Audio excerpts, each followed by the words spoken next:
This December, OUTshine Film Festival's Fort Lauderdale Virtual Edition, featuring queer films from all over the world.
Tickets are on sale now.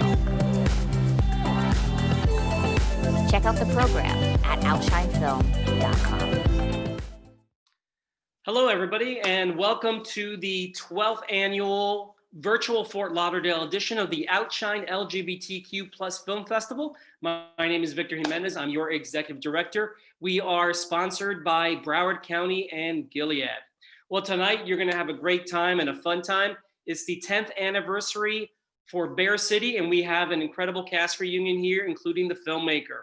So to bring them on in, let me introduce our excellent programmer, Mr. Joe Balancio. Joe, come into the room.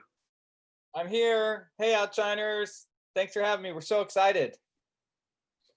Well, as Victor said, we're just elated to have the cast and crew. This is basically the 10th year anniversary of the film Bear City. It's hard to believe. I think must have been like 5 or 6 when it came out. But yeah, right. We'll keep moving on. With us, writer-director Doug Langway. Doug, where are you? Coming. There he is. Sorry. He's like, Doug, Welcome. We're so happy to have you. Where are you joining us from? I am joining us from Wilton Manors, Florida.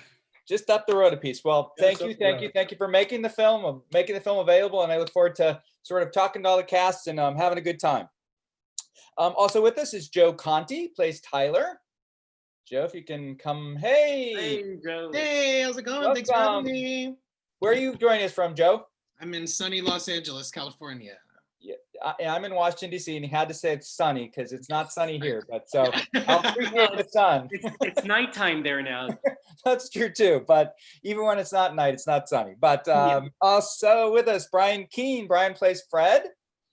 Hey, Brian, come on with your beautiful Merry tree. Christmas. Thanks, Brian. Where are you joining us from? I am in Midtown Manhattan. Great. Well, thank you. And again, thank you for the festive tree. We appreciate it. So we appreciate all the Christmassy we can get. All right. Also with us, Greg Gunter plays Michael. Hey, bitches. Yeah. And Greg, same question. Where are you joining us from? Anchorage, Alaska. Wow. No, I'm just kidding. I'm just south of LA. You got you, Joe. Sometimes can feel like Anchorage, Alaska. I'm just All south right. of LA. Yeah. Alex DiDio, Simon. It's pronounced dildo. I was gonna say I wasn't gonna. Very good pronunciation. I appreciate it. It was right Well, on. I got lucky. And where are you, Alex? I'm in Los Angeles as well. Great. Okay. Sebastian Lacause, Fernando. Hey, That's coming. like, Hey. And Sebastian, you are in LA, yes? Yes, I'm also in Los Angeles or prison. Either it's. Well, it's a beautiful prison if it needs to be, but so Thank you. With us also Blake Sherman, Uncle Mel, Hey. and he appears. You win. Blake, you're muted. Blake, you're muted. Muted, Blake, baby. Mute. All together now. Yeah. Blake feel really bad. Unmute. Hello. There you Hi. go. There you go. Yay! It's the head. It's the Yeah. head. Still hurting 10 years later. Right. Old habits die hard. Yeah. So I'm coming to you from downtown Philadelphia. And Excellent. digging the fireplace. Thank you. Thank And I think, is James here? James Martinez? I know plays Carlos. We're trying to get a hold of him. James, any luck? No? I'm He's sure on he'll the pop set of in. OUTshine. All right. Be here, so So at some point, somebody new will just pop into your screen, and that's James Martinez. We'll introduce him. And Or Or the best missed for somebody. last. Actor. David Guarino, that's okay, it. plays And that's Brent. all, everybody. Thank you. And not Wow. only did I mess it up, but he's an Trophy award award. winner. Yeah. Award winner, and I messed it up. We planned that. That was actually to make the grand dramatic entrance for the best There you actor go. winner. It's in my contract that I come at the. It's Right. always Comes in last. Yes. Save Yeah. it. So Good Yeah. book. too early for jokes like that. I'm coming from a place called Long Beach, is where people that can't afford to live in LA live. And Greg Gunter lives further than that. Yeah, I live really far. I live in but I got stalkers, so I'm not saying where. Yeah, but you got In-N-Out burgers, so you guys win. She got a house and everything. I got bars on the windows. Okay, we did. I already take- said took that bets- joke, Hey, Steven. at least you have windows. We took It bets lasted- on when this was going to get out of control, and again, 30 seconds was not the That was winning bet, but well, not for you. It was for somebody on the team. Yes. that's true. Let's go to Doug, and we'll start this from the very beginning. 10 years ago, or probably more like 12 or 13. 13, yeah. What was going through your head when you said, I'm going to make this Bear City movie? Well, I always had an affiliation for the big, hairy, heavy man, the alternative form of beauty. And the bear community was sort of new back then. And in New York, it was really pretty slamming. And had a lot of friends. They had a lot of stories. And eventually took, a good 5 or 10 years of living in that scene to be like, okay, I think I've had enough drama that I can go ahead and make a movie about it. And so I just basically wrote everybody's life story into the film and just changed the names to protect the not so innocent. That's a good way to put it.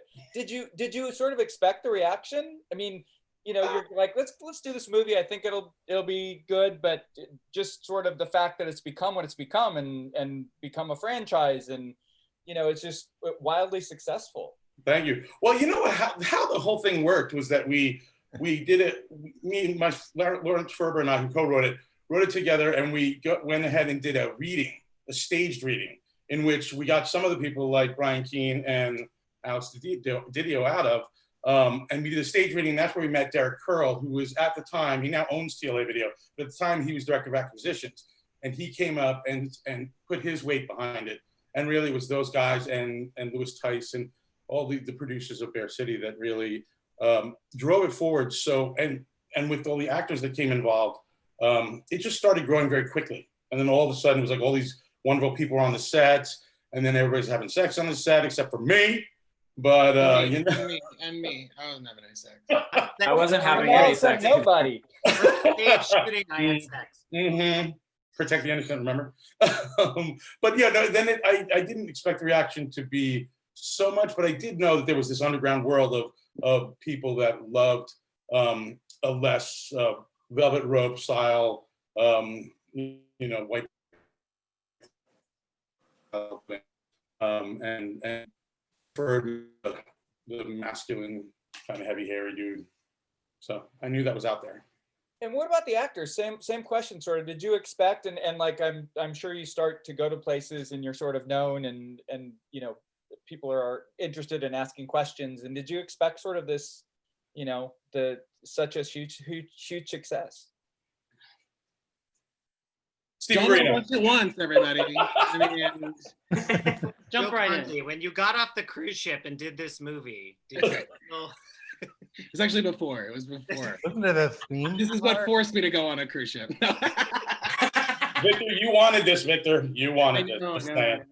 No, I I did not expect it. I'll tell you, I have not a weird relationship. I have a really special relationship with this movie, only because it was my very first film ever. It was my first time on camera. I knew nothing. I was a musical theater queen in New York City. And my agent wrote me about this movie. And he was like, I don't think you should do it because it's gay. And I don't think you should be gay. And I was like, well, why don't you let me read that script and make that decision for myself, you mother.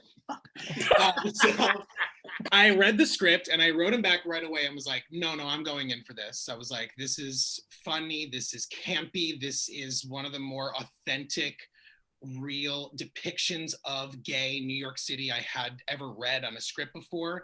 And I really fought for it. And he ended up dropping me because I took the movie. Wow. But what he didn't get was the money for the second and the third. Okay. Oh, girl. No. All There you 12 go. dollars. There you go. All the millions. All $15. Yeah, exactly. But I just think, I don't think any of us ever expected it to be as successful as it was. I mean, we have seen 6 continents because of it. We have met some of the most unbelievable communities and people around the world who, specifically in my scenario, I get messages still now 10 years later from people telling me that they came out of the closet and finally became the person they wanted to become because of watching these movies and watching my storyline. And that alone is like a gay fantasy for me. It seems like to me you still have to go to Antarctica. It's the one place. Yes. Hello, Doug. Come on. Working on it. Actually, the next one in Florida, so. It's a I will polar add bear to joke. that. Is that what we're going with? Yeah, The there we go. fans Yeah. are so lovely, and like Joe said, we went so far. I went to Bologna, Italy, and there was like 3,000 bears showed up for a screening and a party after, and there was such universal themes in the movie that were so lovely. And I don't know about the rest of the cast, but other than maybe Sebastian, I never get to do anything like a romantic lead would ever get to do in a movie, much less be half naked or running around or sort of doing the things that are always been relegated for the heterosexual leads of other projects I'm in. So that was so freeing and so exciting to be part of. And I didn't know how big it was going to be, but I do know how big the community is out there. And I feel like they were kind of hungry and excited to see their own story and representation on the screen. And so I think that we were embraced with open arms. At least I felt that way. And I think that there was always a lot of support from people that wanted to celebrate this story. For me, I was drawn to this script because, like I'm into bears, obviously. I'm like Doug. We're the same dudes. And to see like somebody that like I never felt that this representation was out there. And then I got an opportunity to, well, albeit play the antithesis of who I am, but like be part of the vehicle that like made me comfortable being like a gay dude into big, hairy, older men. And that was pretty cool to see like everybody, like need and want. It was really cool. And that character was very cool. That was Lawrence Ferber's character, because that character was kind of the opposite of Alex. Really doesn't understand the bear community, and the people that didn't understand it, I knew that was a great vehicle to get people to watch and learn. And we would use that character as a tool for people to understand the lingo, and it turned out really great. He was so charming and so wonderful to the film. One of the things that blows me away still is I'll get fan mail from Cairo or Tehran. Or, I mean, just these places where I think, how the hell are people seeing Bear City in these locations? And they all say, like, I've seen it on the underground film market, or my friend sent it to me, or, which, obviously Doug wants them to buy the film. No, to be honest with you, I really just wanted to. No, but it's amazing to me. And they tell me things like it changed their lives. Like they suddenly saw a world that they could understand and that made sense to them. They didn't feel represented as gay people. And it's pretty amazing. And I gotta actually just a quick question, and it's kind of a little bit off topic of what we were just talking about. Just for definitions for me, bears, cubs, and otter. Is an otter just a thin guy with a beard? What's the otter? Harry. Then guy, Harry. Yeah. Okay. I had a feeling, but I want a confirmation on the whole thing. I was kind of curious. Yes. I don't know, actually. Now, I think that was one of my biggest struggles through this whole process, is that like I don't have a stitch of hair on my body anywhere. So I deemed myself a Teddy Graham in the first movie. Dolphin. It works. You know. Oh, no. Don't worry, I've got enough for all of you. That is true. And Joe, you mentioned it was your first. You'll never forget your first. Had others been in many things, or was one of your first acting experiences? Or if somebody can just let me know. This was definitely my first anything, and I got it by myself. Like I did film school. I don't think that would count. So this is definitely my first thing ever. It's the start of my whole entire fucking acting career. It's amazing. I'm similar to that. I had been acting, but this was like my first role that was beyond like a line or two in front of the camera. It was like my first actual supporting role in something. So, and I don't think anyone can really, it's hard to sort of like guess if something is going to have an impact or reach a certain audience.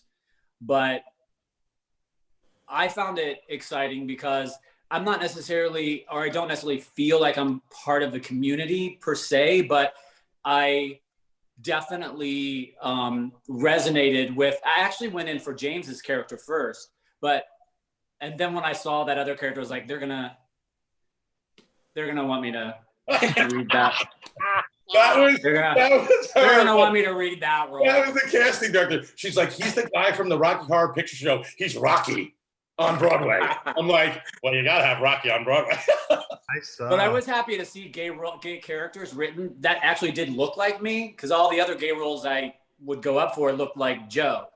You know what I'm saying? They were just like white and gorgeous, gorgeous, winky, and Eddie Grahams, funny, charming. What are the words? Annoying.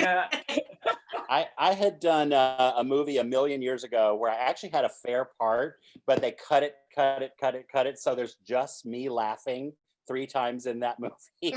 I had done cabarets and theater for years, but I went kind of behind the scenes. And every once in a while, a friend of mine would say, would you be in my cabaret? Would you be in my play or my musical or something? And I'd done a bunch of stuff like that. But it was my first time on camera, other than, doing a couple of really hilarious 1980s commercials where my hair was like Patti LaBelle's, because that's how I wore it.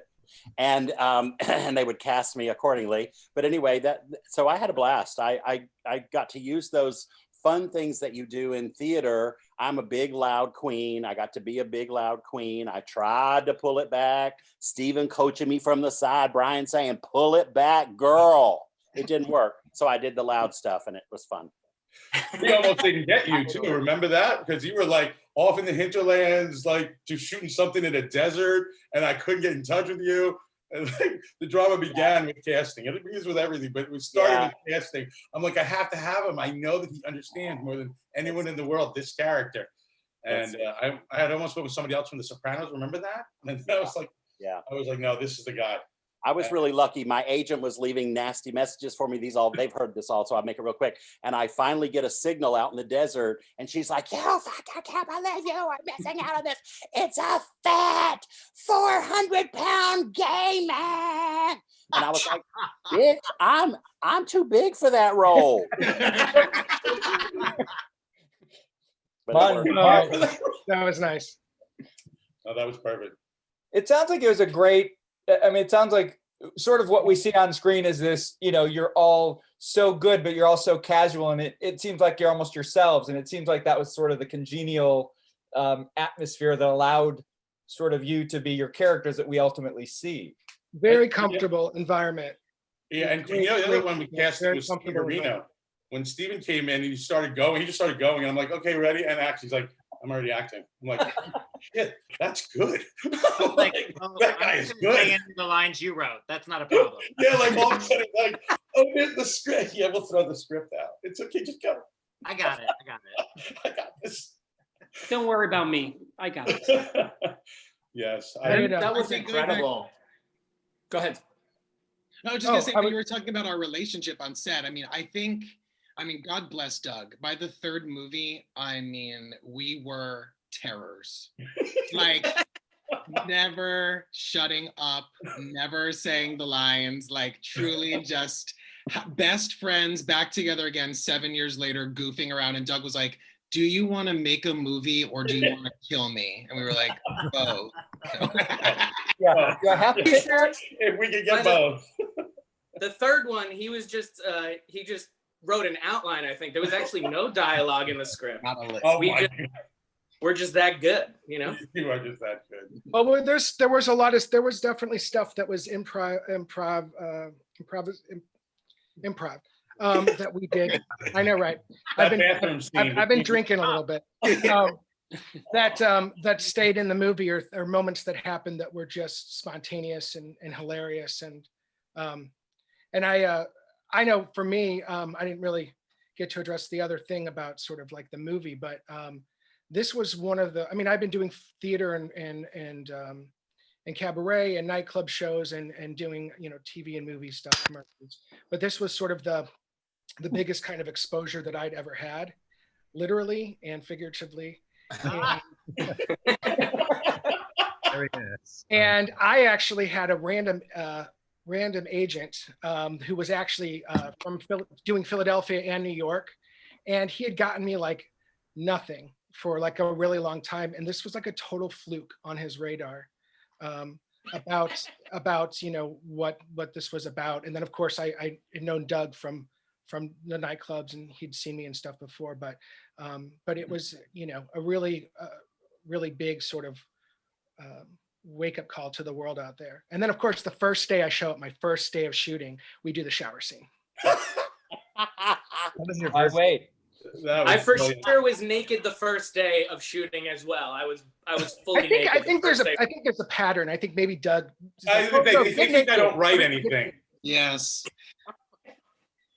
Who was the During that shower scene, may I say, we were wearing these useless cock socks. Oh, I was introduced to the cock sock on this movie. Yes, a lot of people are used to it. Okay, describe that. I think I know what that is, but describe it. Is it the cock for your sock? No, it's private show. A sock for your cock. Like a little change purse, you know. Banana peel. Yeah. But it's flesh colored. So it's not that it mattered, because I know I've spent so much time editing out penises in this movie frame by frame that I was like, oh. If I do remember correctly, the first day shooting was my first day shooting, which was fully naked, and I chose not to wear the cock sock. And it was everybody was forced to wear the cock sock after that shooting day, because there was just too much flopping around. I mean, he had to spin. Remember, he's doing a little dance, and he spins. There's a whoosh, and he's like a helicopter flying up. I'm like, come on, bro. I gotta edit this. I remember waiting for my cue in the hallway to enter and just literally hearing balls slapping. Just that's all I heard was just constant balls slapping. And I was like, all right, this is movies, I guess. Hey, Meryl Streep went through it, Joe. You have to as well. Yeah, her balls were slapping Alder and Julia. Joe, you didn't realize you were auditioning for Naked Boys Singing? I mean, No, I was creating my own. whole new lingo for me, so I appreciate the knowledge. Who was? It sounds like the answer to this could be everyone, but who was like the biggest? Real quick, we got James Martinez joining us now. Okay. Yay. You know, she has to make an entrance. She's coming off a Love Simon. She's very famous. Is he burping his mouth? But can't figure out how to work the computer. Wait, James. She's got a baby. She's not worried about it. Oh. Oh wait, maybe he'll call back. I saw him. So who? I wish we had like, you know, cards where you could write the answer so you didn't cheat. But who's like the biggest jokester on set, like shaving cream in your shoe, those kind of things? All of them. I think Steven and Joe for sure. Steven and Joe were tops. I'm gonna go with Greg. Yeah. Yeah, I was gonna go Greg too. Yeah. It's the quiet ones that get you all the time.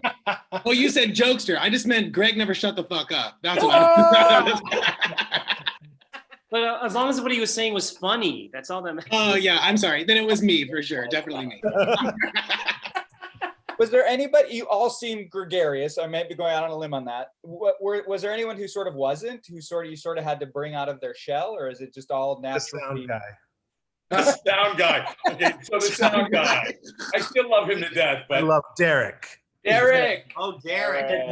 I love Derek. He was awesome. The answer is Derek. he had a little monitor for the shower scene, and he took like a little post-it and he put it over the penises. And it's just like, put the post-it there. We're gonna pretend this isn't happening. By the third movie, he's like, "Yeah, move your dick over. I got a mic you." It's quite, yeah, it would be quite the group. And you did talk about, somebody said love, I won't call them hooking up, but like love connections on set? Yeah. Well, by the end, better I think term? the ending party at the Eagle in New York ended up becoming a crazy night. So it was very, very much, when you finish a movie, you're just like and we just happened to be finishing a movie at a bar with the full stock bar, and it's closed for us. So it was like, That was fun. This is not going to go well. Part 3, we shot at a naked campground. I mean, Yes. it was Yeah. over. Yeah.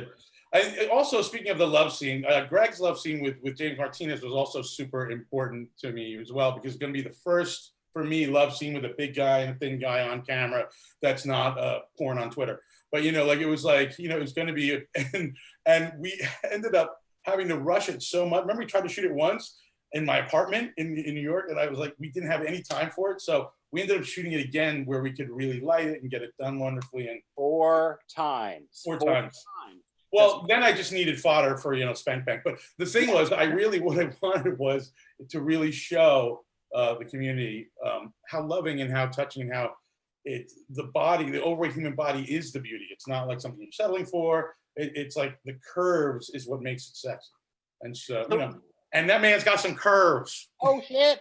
We had to do it 4 times. We did it once at the bar, and I remember James's girlfriend at the time. He's married now to a beautiful, wonderful woman, and his girlfriend at the time is a lovely woman. But she wanted to watch, and he didn't want her to watch, and y'all had to block her from coming upstairs to where he was, kissing on my belly and all kinds of stuff. And then we had to do it once in your place, once in a rented place, and I thought there was a 4th time. It must have been some hard. You got to get how movie making is. You can do 10 different times. You could have just asked me to take off my shirt, bitch. Well, the best part was James, because I was sitting there when James comes on. Maybe we could do it again. But when James, I was like trying to explain he's the straight actor in the group, not outing the rest of them or anything, but so I was like, okay, I'm trying to explain the love of a big man. I'm like, okay, so there's this thing, and he's like, dude, relax. I like fat black chicks. Let's go. I'm like, action, roll cameras, people, roll them. He had dated several large opera singers. Let's just put it that way. No, she ain't new. She ain't new to the curves. James is most believable. Of course, he'll come in with his baby just at that time, right into His wife. Yeah. You guys keep in touch? I mean, we call this a reunion, cast reunion, but are you able to keep in touch, and it's like a really these strong relationships that sound like they were formed? We have a great group chat that Doug's not in. That's so awesome. We love it so much. Well, yeah. They all didn't Joe move in with Steven and the whole? They've all come together. Joe and I have lived together. Brian lives in a rich loft, so he's we just. Before I got married, me and Greg. Up to you, Steven. Blake never visits. I didn't live with anybody. I just saw Blake. I wanted to, but they wouldn't let me. I just saw Blake at the Woods campground. That was like Yes. Fun. Yeah. And it was my first time there, actually. So much fun. Won't be my last. That was fun. Is that where you got the idea for the fire? Oh, yes. I didn't know Sebastian was in LA. I should have realized that, but I actually socially distance visited. My very first socially distance visit was with Steven and Joe and Alex in different places We met on the street. We wore our masks. We stood 12 feet away or 10 feet away. We could hear you from 12 feet away. Maybe 20 feet away. I think I heard him in DC. Yeah. Yeah. Sebastian and I did a musical together for about a year, and then he fired me. Oh, I fired you because I created the musical. Well, he didn't help not fire me. Wow. Uh, I only hired you, Steven. I only hired you. I poached a bunch of these actors for one of my jobs. Yeah. You did. Oh yes, Yeah, hustling. hustling, Was yeah. so Yeah. wonderful. Yes. Well, Yeah, you I was asked like, me to- oh, I need this person and that person and this. Not you, Joe. Pointing to you, Joe. I was gonna Not say you. I wasn't in no hustling. I ain't the guest director or anything, not. I could have directed Hustling. I know how to hustle. In one of the I know I'm Sorry, always, that was my thing, Doug. That was my thing. I'm What's always that? joking about these awards, but this is an award I won for Sebastian. That's a show Sebastian directed called Life is a Drag. Oh, cool. Incredible project. Didn't you win something for hustling too? Yeah, but I don't have an award for it. It's a certificate, and I don't hang those. Oh, right. Was I that, have a, one of those Please don't outfits the that bling. work with the facts. was that a movie or profession? Hustling. Both. Lifestyle. It was a series, a digital series. We actually have someone that's been trying to get into the room, Krista Thomas Scott. Would you guys want to invite her into the room? She may Yeah. not be prepared for it. Krista. Yeah. Come on in, girl. Come on in. How one of the things, how do you think the film has sort of Yay! He made it. Here. Unmute, James. Unmute. That doesn't get it, huh? No. Unmute. There you go. Almost. How do you look good? You're not even. You look good no matter what. There he is. He's the best looking guy in Bear City. You're a motherfucker. You got me?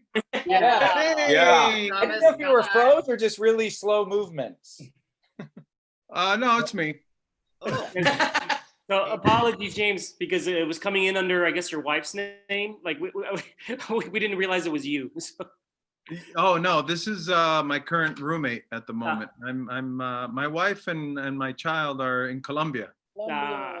Yeah, Oh. so I had to leave them behind while I Work. who would have thought acting was life threatening? Yeah. Right.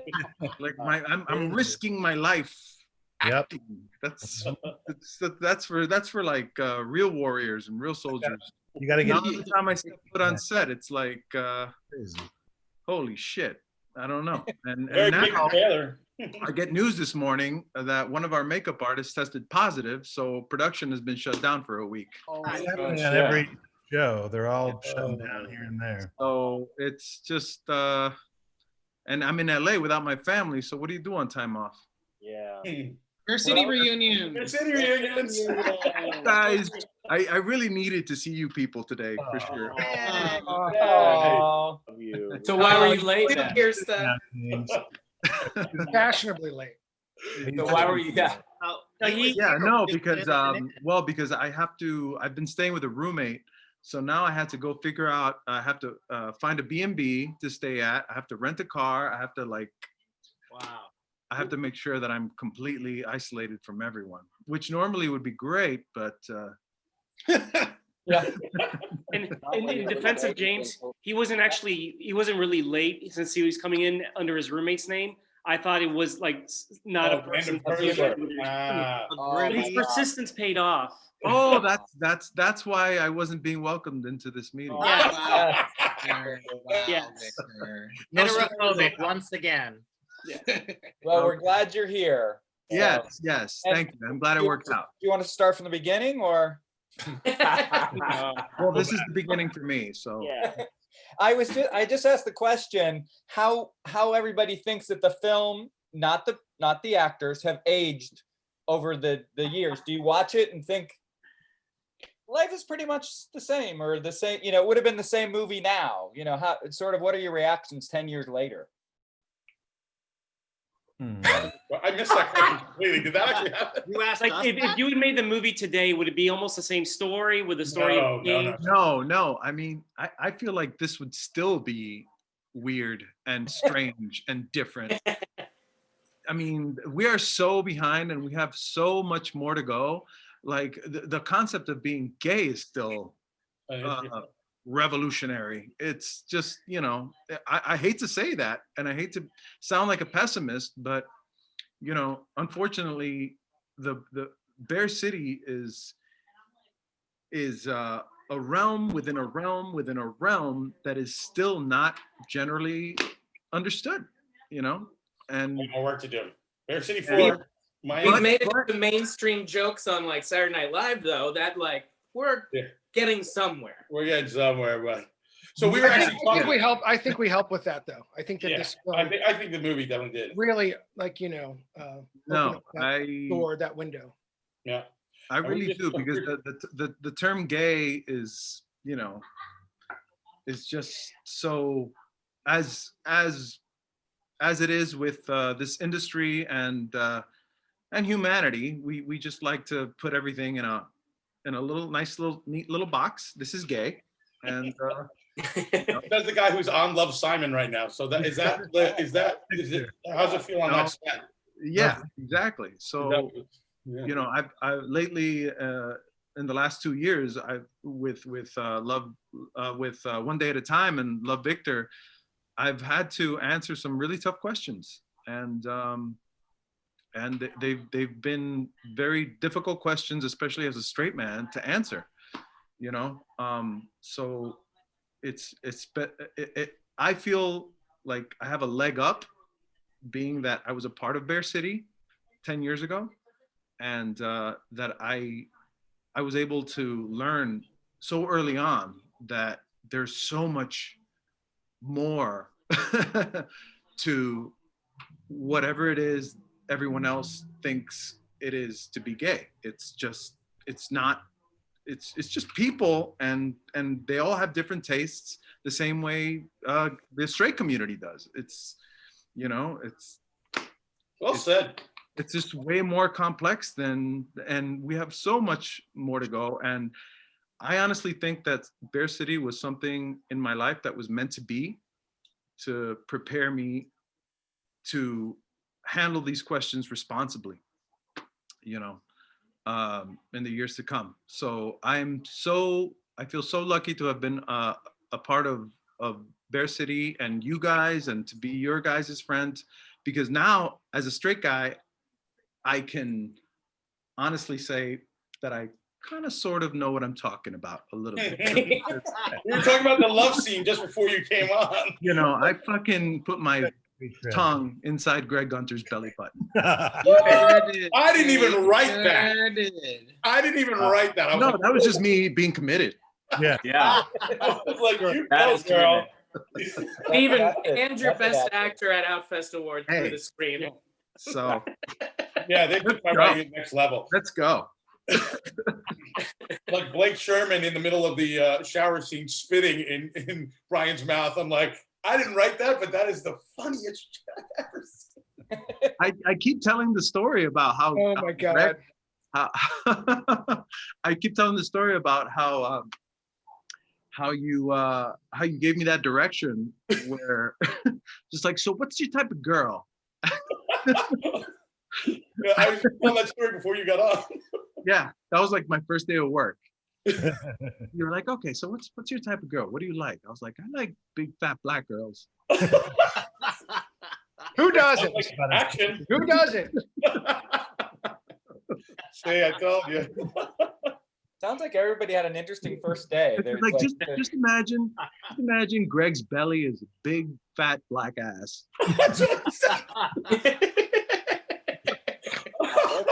And I close my eyes and I just wow. It's very convincing. That's so all Victor, you wanted oversharing? Are you okay now? Are we good? Oversharing? Joe? Oh, yeah. Joe, to make up for my late arrival. Yeah, I'm a little perfect. I'm a little bit blushing, but not too much. Why do you think there hasn't been more Bear City type films, copycats? Is it because it was done so well and so real? Yeah, money. That's I get so frustrated by the lack of representation by any underserved, and it's frustrating to see that things like that don't exist, and it's even more it's special hard to try to do a people. project and like top perfection. Well, I mean, to be honest, the cast, just to be amongst all of you guys, look at all of you are just amazing and made it so much fun. And I always felt like exciting and fun and like you were hanging out with friends. And you guys are all so talented and gone on to do such amazing work. And so, when you have a group of people like that click and that really feel that way and really kind of exude that, I think it reads. And I think it's hard to top, authenticity. Oh, sorry. I think people try, and I've definitely encouraged that, and I've definitely supported people that, needed an outlet. And when they do a short, I'd show it on the Bear City sites. But it really is a huge endeavor. And we don't get the money from, the big studios. We don't say, hey, I want to shoot a movie about big fat hairy dudes, give me, $10 million. I have to actually go and do a Kickstarter or go to actually the community, to people that want to be a part of the community and ask for money. Like when I went to film school, my film teacher said, I walked in to go to film school and he goes, so you want to be a filmmaker, huh? Old Jewish kid from New York. Learn how to shake a cup. That's all you need to know. I was like, oh, okay, I'm a beggar. But, it's sort of, if you want to write the story that's going to be authentic, you have to just get to your community, get to your people. And I was able to do that as a marketer, as a person who made a gay action film right out of college. I didn't understand I understood the marketing part, maybe not the storytelling part. So I waited till I actually had something to say. But you basically I needed to take all my marketing skills and rally people. And then once I did that, you get the momentum, then you can get moving. And once you're moving, you got to stay moving, is the thing. And I think that some of the other people that make bear films are trying, but to get that movement after we've blasted through is hard, because there's only so many times individual people, especially in this time, are going to be able to give money. So, but I definitely support it, and I'd love to see. The next films coming out of us will be things in which we're looking at the bear community, and I even had something going on with Greg that is still pending. I'm going to get to it, Greg, I promise. Bear City Live, in which we get all of the people can write the film with us. So that's another project beyond Bear City Force, so that the whole community will write with us, and then we'll take and pick and choose. And because I think that the life has changed, and I look at the young bears, and it's definitely different than it was in 1996 through 98 to 2010. It's definitely changed. Some for the better, some for the worse, in my opinion. But maybe I'm just like an old man. I will say this, Doug. Just because I don't know when we're all going to see each other again, I will say this. That I believe that this is a community that I feel has such a beautiful story, because it's a part of my life that I'll never forget, because you guys have been ousted from an ousted. It's crazy.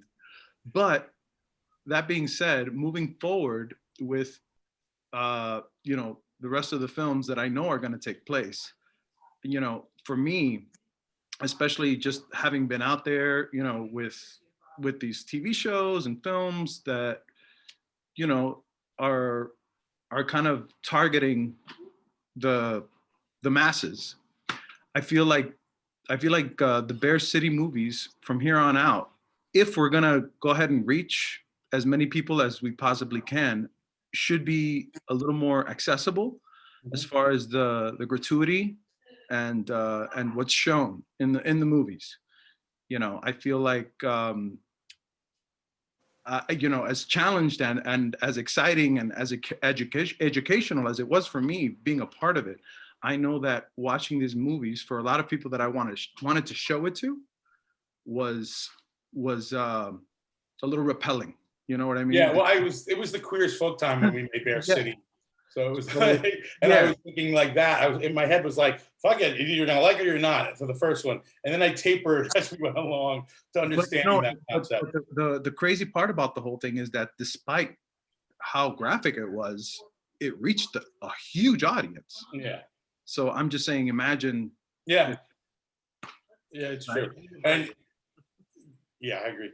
And but I even say if they can get past the first orgy scene and the belly scene, we got 'em. If they can get past those two things, we got 'em.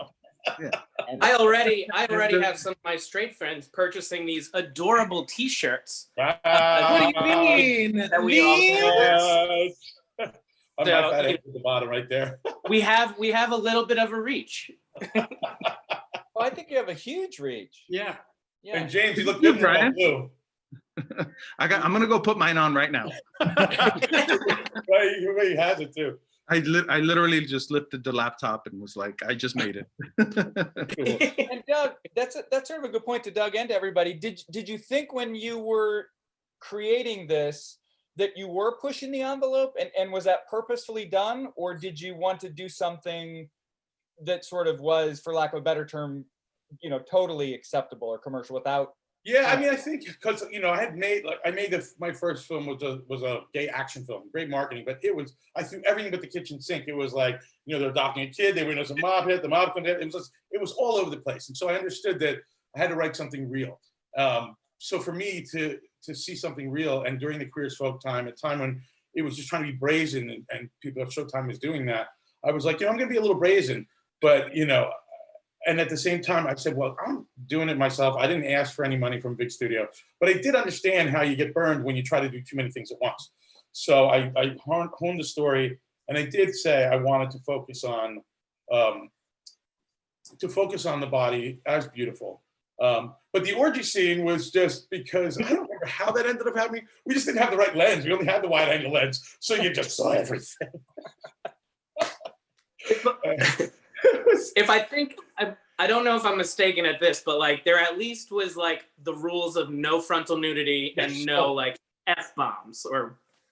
Yeah. Well, Queer as Folk was the one to kind of start that kind of, you're actually seeing that for a mainstream, seeing sex on screen. So I definitely wanted at least that. But it is bears and like James was saying, it is shocking because nobody sees a fat man take off their clothes at all.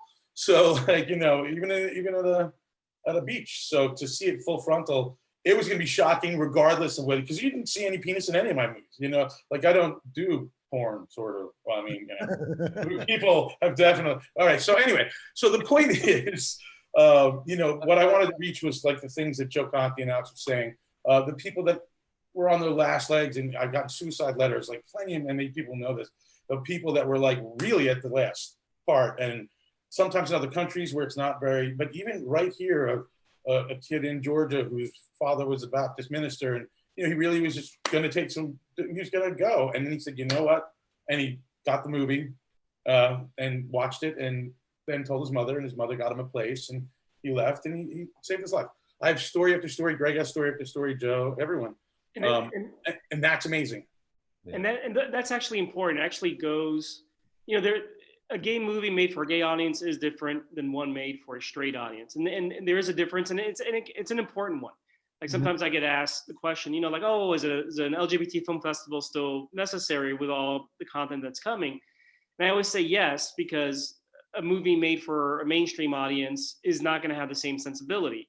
They can both exist, but there should still be, movies geared towards an audience. They can both exist. Right.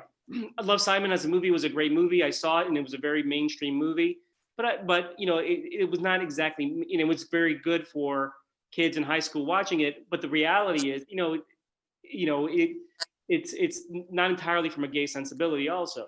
So I think both types of films can exist, but it is important. And I think actually Bear City was a good one to, quite frankly, like as you said, introduce the audience to, the LGBT community to the Bear community, Right. and then to expand from there. Right. Yeah, that was my first thing. I actually had to get, as James said, marginalized within marginalized. I had to first get people the gay people to understand bears, and then we could branch out from there. But in order to do that, it had to feel real, because queer cinema has to be at a certain vanguard. It has to be dangerous. It has to be shocking in some ways, because it has to reach out amongst all these twink films that are out there, wonderful though they may be, where they're all running around, you know, half naked, bopping around in the thing. So we had to make the very first bear film compete with that first. And then also we got tons of messages that Joe's character, which is actually based on a young Doug, was too skinny. How dare we have this skinny person be the lead? It's supposed to be about bears. How dare we have wonderful Gerald McCulloch be the love interest, because he's just a daddy. He's not a bear. I mean, there were all these machinations of political this and that and the other. We had to just push through all that. I do think the time for a wonderful mainstream bear movie, which like Cachorro, which was done in Spain well before Bear City, that's a mainstream bear movie. Two older gay men adopt a young kid and form a family. But we need that in the United States. It's just that, and across the world, but we had to break into that gay cinema in a big way.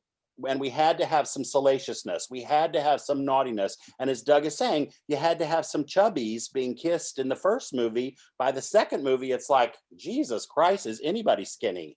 So, True. I would love to echo that, because I feel that making gay stories first of all, just telling gay stories is super important. And I think it's super important for a gay audience to see themselves reflected, because we don't necessarily see that in mainstream. So having gay films made by gay people for gay people is extremely important, because it also, what I'm realizing too, is the purpose that the gay community serves, which is to move humanity forward, which is beyond these old templates of structure that we've inherited. So knowing that we're here on this planet in this time and space to move humanity forward into higher consciousness beyond these old ideas of just what straight is super important. Gay, straight, non-binary, trans, that's the purpose. And that's really powerful when we look at it through that lens. So as important as I think it is to create gay films for a mainstream audience, I also think it's super important to not discount audience films or any kind of storytelling that is geared towards a gay audience, because it's super important for us to feel represented and feel connected and feel just to see ourselves through our own eyes reflected back at us is super important. Honestly, that's the foundation of any point of view. I mean, if you want your perspective to be seen by mainstream, it doesn't start there, which is why Bear City 1 to me was something so attractive, was because this to me was, it could potentially be the birth of something that hasn't been seen, you know, of Bear City TV. No, Bear City, dude, it was like, especially being from New York City, you know what I mean? Like, I stumbled into these bars. I would walk by these neighborhoods. I had friends that were like, yeah, but you're not what my idea of what gay is, you know. It was, you know, in my early 20s, it was just very. And then when this film came along, I was like, this is something that could challenge me, not only as an artist, but as a person, as a human being, just to feel uncomfortable being around something that I don't know, I feel uncomfortable around, and honestly, I'm all the better for it. So that's the perspective that I look for as far as the audience goes, you know, because I completely agree, Sebastian, that, you know, before it does become mainstream, it needs to stem from something, a foundation. And did that help you in the Love Victor scene? Because I was of course I'm watching as your director going, oh, I know that helped with that scene and this scene. Like when you're watching your son come out and you're noticing in Love Victor, I was thinking there's some of the things that you do that I was like, I think I was a part of that. And do you think that having this role allowed you to do things like like Love Victor and make it so authentic? Because you're really great at it. Yeah, because it's of course it goes off to other stereotypes, being a Latino and the Latino dad, and being the homophobic Latino father. These are all things that fall into stereotypes.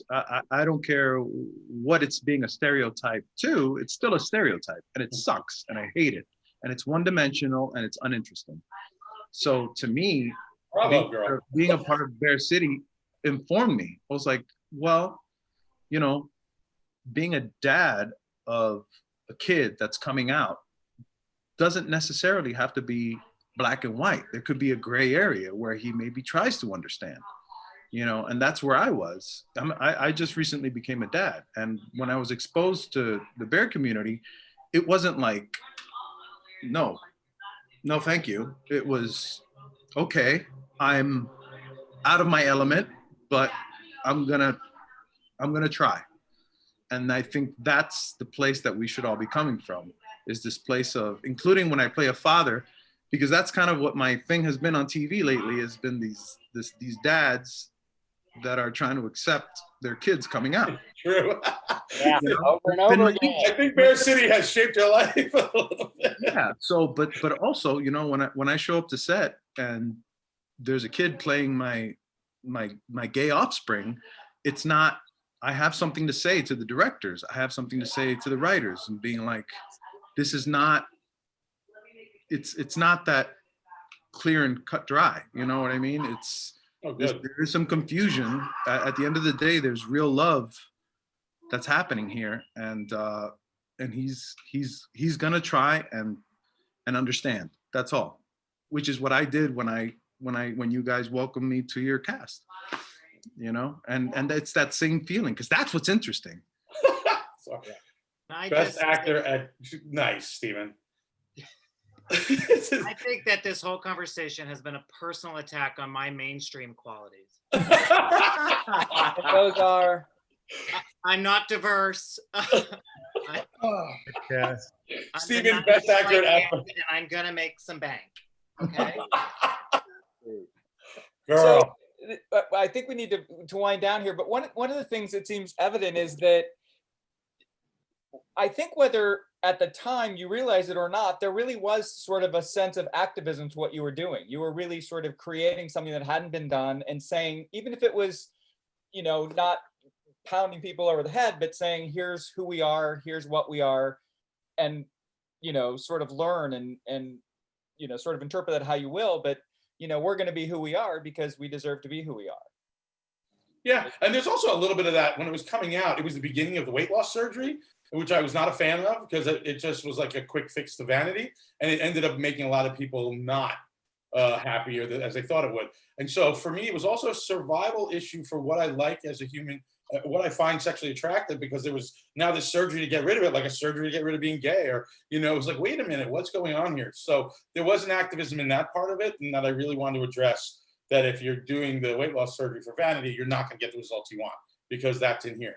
And so that was super important for Greg's character and James's character, because James's character for me was the one that was in the back of his head selfishly wanting to, like, not have all these people lose weight, because then I have no one to look at. So that was in my head. I write every character as a little of me in each one.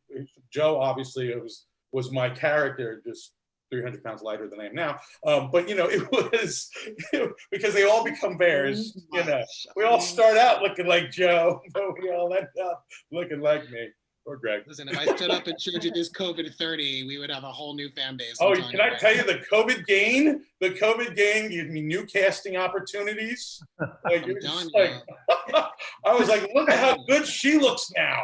They're gonna be calling me a bear on this next one. I'm telling you, if I keep this shit up, I'm in trouble. Oh, I definitely won't be playing any sort of skinny anything. It seems like Bear City 4, 5, 6, and 7 are all. They're lined up. Yeah. Well, guys, I think we've had a really great cast reunion here. I want to say thank you all for being a part of it. And thank you for making this really a special night. And I'm glad, I hope you guys enjoyed being all in the same little square box in the Zoom room here together. I know I've had a good time with it. I'm sure our audience watching on Facebook has. And I just want to say thank you from the board and the staff for being here tonight and making this possible. Yeah, and thank you. The virtual film festival is so interesting for us. So thank you. Also, I just want to point out, Greg is crying. Greg will always Right. cry, bitch. She'll always It was cry. acting. It was acting. He always cries. Oh, that mama bear. That mama bear. Don't sign off yet, because I almost forgot the important thing. We always like taking photos. Alexis just reminded me of it. So we'll do 3 photos. You'll hear her voice. We'll do one just normal. We'll do one thumbs up, and we'll do one with like crazy face. So Alexis, you want to do a countdown, and then we'll do the normal one? All right, let's go. Normal photo. 3, 2, 1. Okay. All right, thumbs up or a heart. Oh. I can never What's this? Thumbs up or a heart. Can I do it over Greg? Wait, I end up over. 3, 2, 1. Oh shit. Okay, and now crazy face. Trying to do my best Stephen Guarino. Hold on. 3, 2, 1. You mean All right. Guarino, that one? Yeah. I was giving you tongue, Blake, in that one. I was like. Buy a Thank you t-shirt. all Buy so a much. It was a t-shirt. lot of fun. Buy t-shirts. Love you guys so much. Bye. Love you guys. Bye. Everybody. What? Love you, James, Sebastian, Joe, Brian, Blake. Love all you babies. Miss you guys. Go to bearcity.com, buy some t-shirts and this new thing. I wore deodorant for this. I know. I should have. I'm signing off. Good night. Bye. Great seeing you guys. Love you guys. Love you, Greg. Love you, James. Bearcity.com. Love you Bye, guys.